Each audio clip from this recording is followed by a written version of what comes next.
Good morning guys और आपके career के एग्जाम चैनल में आप सभी का स्वागत है। तो आज के इस वीडियो में 14 मई की इंपॉर्टेंट करंट अफेयर्स को हम लोग कवर करेंगे। तो देखिए हमारा पहला प्रश्न क्या है।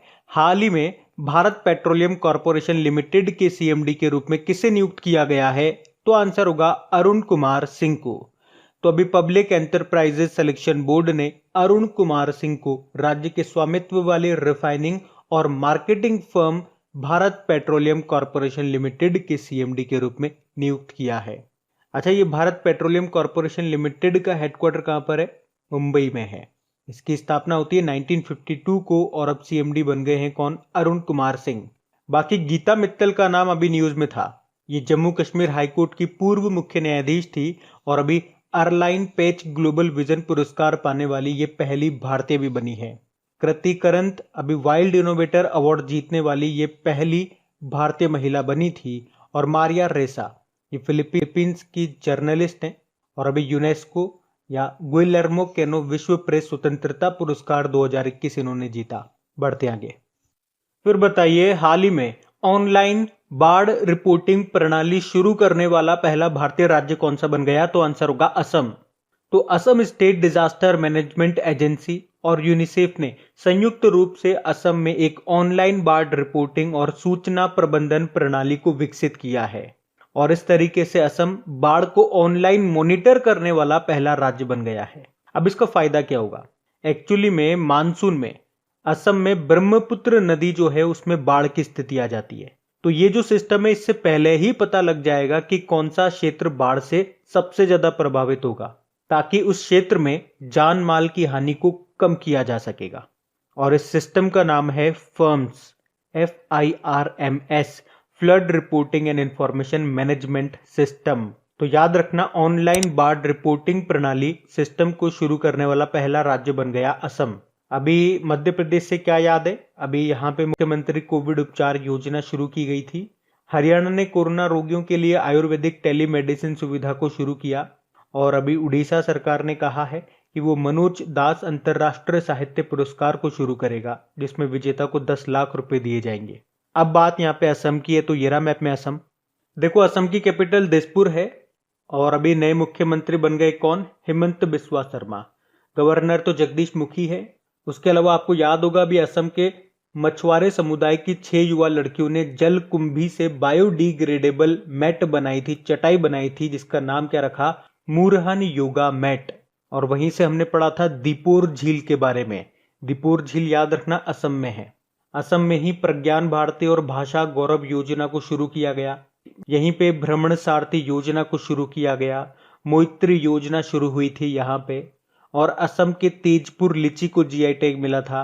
और असम के सबसे लंबे समय तक मुख्यमंत्री रहे तरुण गोगोई का भी निधन हो गया। इन्हें अभी पद्म भूषण पुरस्कार के लिए भी चुना गया था।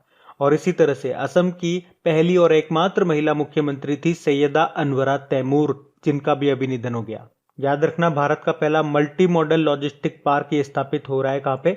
असम में ही। और असम में ही पोबा रिजर्व फॉरेस्ट को अपग्रेड किया जाएगा वाइल्ड लाइफ सेंचुरी में। और यहीं पे आपको मिलेगा Dehing Patkai wild life sanctuary, जिसे अपग्रेड किया जाएगा नेशनल पार्क में। यहाँ पे आपको काजीरंगा नेशनल पार्क मिलेगा, जो कि एक सिंग वाले गेंडे के लिए फेमस है। यहीं पे आपको नामेरी नेशनल पार्क मिलेगा, मानस नेशनल पार्क मिलेगा, औरंग नेशनल पार्क मिलेगा, डिब्रू शिखोवा नेशनल पार्क भी आपको यहीं पे मिलेगा। और भारत का सबसे लंबा पुल, जिसे कहते हैं भूपेन हजारिका, ये भी आपको यहीं पे मिलेगा लोहित नदी पे, जिसकी लंबाई है 9.15 किलोमीटर। अच्छा चलो, मुझे आप बताओ, असम की सीमा किस देश से 2 बार लगती है? तो याद रखना, बांग्लादेश से। और एक बार एग्जाम में पूछा गया था सतरिया। सतरिया कहाँ का क्लासिकल डांस है? तो असम का है।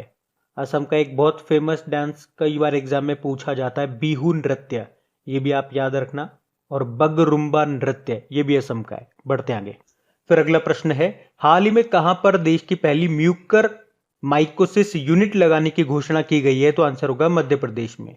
म्यूकर माइकोसिस, इसे ब्लैक फंगस भी कहते हैं। ये एक फंगल इन्फेक्शन है और ये किस अंग को प्रभावित करता है, किस ऑर्गन को?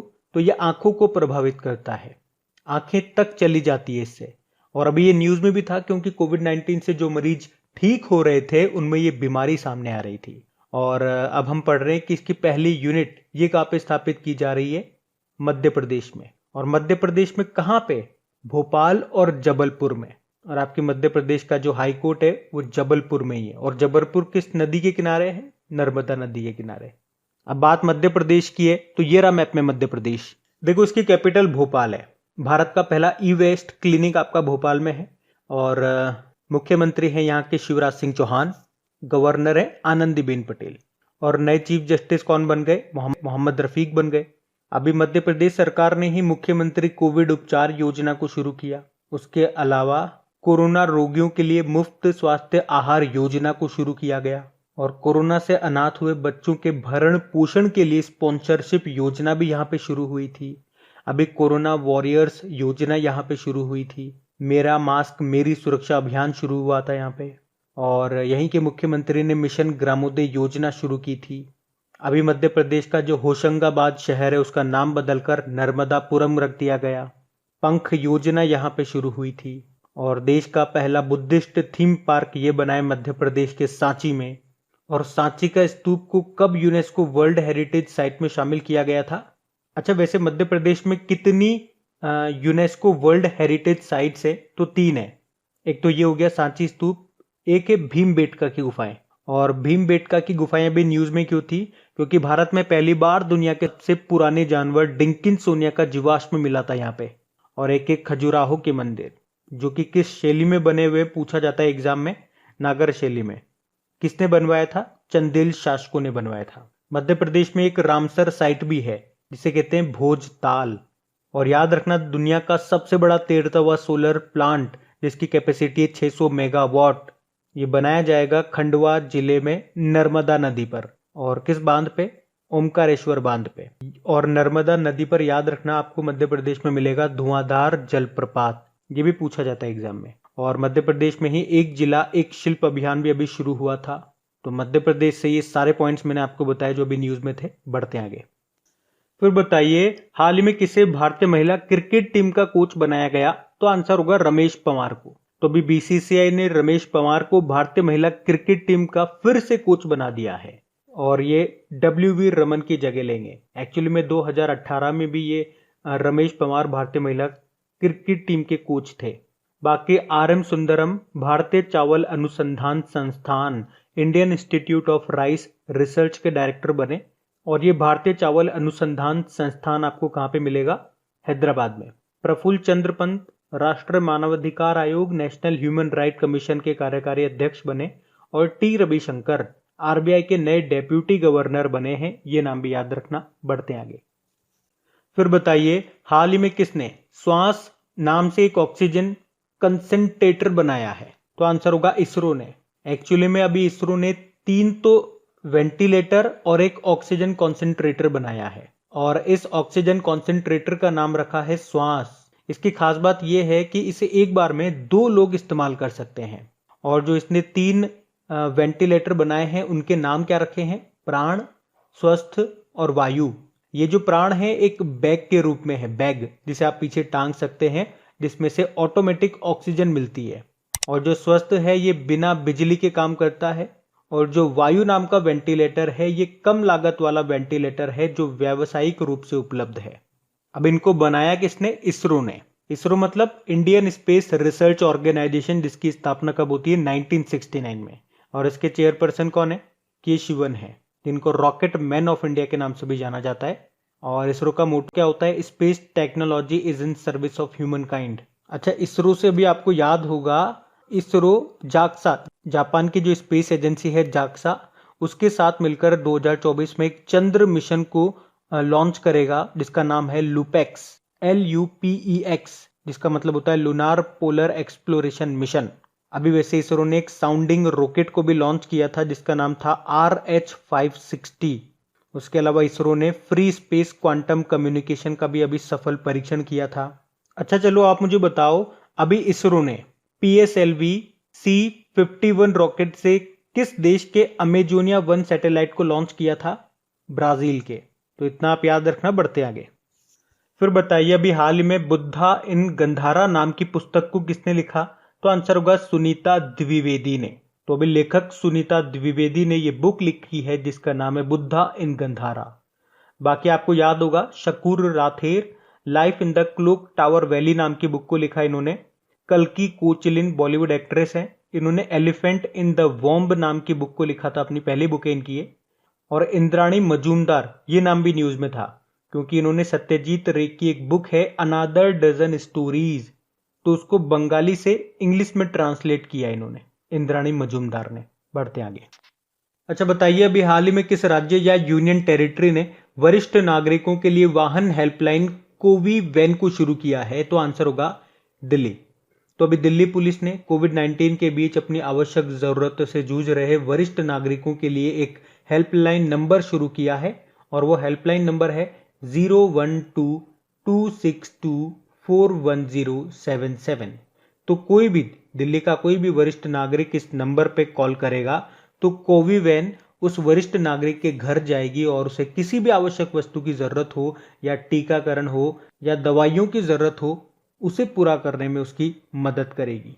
दिल्ली के लेफ्टिनेंट गवर्नर कौन है? अनिल बैजल, मुख्यमंत्री अरविंद केजरीवाल हो गए। बताइए, कोविड-19 संक्रमण से निपटने के लिए माउंट एवरेस्ट शिखर पर कौन सा देश सीमा रेखा बनाने जा रहा है? तो आंसर होगा चाइना। अच्छा देखो, एक्चुअली में हुआ क्या, नेपाल से माउंट एवरेस्ट पर चढ़ने वाले लोगों में कोविड-19 संक्रमण पाया गया, मतलब वो संक्रमित पाए गए। तो फिर चाइना ने क्या कहा कि हमारे लोग भी आपके लोगों से संक्रमित न हो जाए, क्योंकि हमारे लोग भी माउंट एवरेस्ट पर चढ़ रहे हैं, आपके भी चढ़ रहे हैं, आपके में संक्रमण पाया गया, तो हमारे लोग आपके लोगों से संक्रमित न हो जाए, इसलिए हम तो माउंट एवरेस्ट पर एक लाइन ऑफ सेपरेशन यानी कि सीमा रेखा बनाएंगे। अब बताओ, जिस चाइना ने ये कोरोना पूरे विश्व में फैलाया, अब वो इतना इतरा रहा है। चलो देखते हैं इसको, कहाँ ये चाइना? ये रहा मैप में चाइना। देखो, चाइना की कैपिटल बीजिंग है। चाइना में आपको एशियन इंफ्रास्ट्रक्चर इन्वेस्टमेंट बैंक का हेडक्वार्टर मिल जाएगा। यहीं पे आपको शंघाई कोऑपरेशन ऑर्गेनाइजेशन का हेडक्वार्टर भी मिलेगा। करेंसी यहाँ की रेनमिनबी है, प्रेसिडेंट है शी जिनपिंग। आपको याद होगा अभी प्राइम ग्लोबल सिटीज इंडेक्स 2021 जो आया था उसमें टॉप पे रहा था चाइना का शेंझेन। और अभी बताओ किस देश के वैज्ञानिकों ने यूरेनियम का सबसे हल्का रूप की खोज की है? तो आंसर होगा चाइना। U-214 की खोज की है जो कि यूरेनियम का सबसे हल्का रूप है। अभी चाइना ने न्यू 01 रोबोट को भी लॉन्च किया था, किस उद्देश्य से? अंतरिक्ष में मलबा हटाएंगे भाई साहब। और अभी चाइना ने अपने पहले मंगल रोवर का क्या नाम रखा है? झुरोंग रखा है। इस रोवर को तियानवेन 1 नाम के यान के साथ भेजा गया था। और अभी मिलिट्री डायरेक्ट इंडेक्स के अनुसार चाइना के पास दुनिया की सबसे ताकतवर सेना है। और अंकटाड की रिपोर्ट में बताया गया था कि 2020 में एफडीआई का सबसे बड़ा प्राप्तकर्ता था चाइना। एफडीआई यानी कि फॉरेन डायरेक्ट इन्वेस्टमेंट। और 2023 में 18वें एएफसी यानी कि Asian football confederation Asian cup होंगे चाइना में। आपको याद है विश्व का सबसे बड़ा रेडियो टेलीस्कोप का निर्माण किया था चाइना ने, जिसका नाम है fast 500 metre aperture spherical telescope, इसकी फुल फॉर्म है। और चाइना ने दुनिया का पहला 6G सैटेलाइट का भी सफलतापूर्वक परीक्षण किया था। अच्छा, चाइना ने मून पर सैंपल कलेक्ट करने के लिए एक मिशन लॉन्च किया था, उसका नाम क्या है? चैंग-ई 5। बढ़ते आगे। फिर बताइए, केरल की राजनीति में सामान्यतः किसे आयरन लेडी कहा जाता है? तो आंसर होगा KR गौरी को।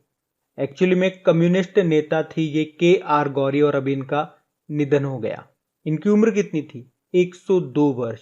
और राज्य के पहले कम्युनिस्ट मंत्रालय में पहली राजस्व मंत्री भी थी ये। उसके अलावा आप ध्यान रखो, केरल विधानसभा में दूसरी और सबसे लंबे समय तक सेवा में रहने वाली विधायक थी ये। और पहली केरल सरकार की अंतिम जीवित सदस्य भी थी ये, जिनका भी निधन हो गया। उन्हें अक्सर केरल की राजनीति में आयरन लेडी के रूप में जाना जाता है।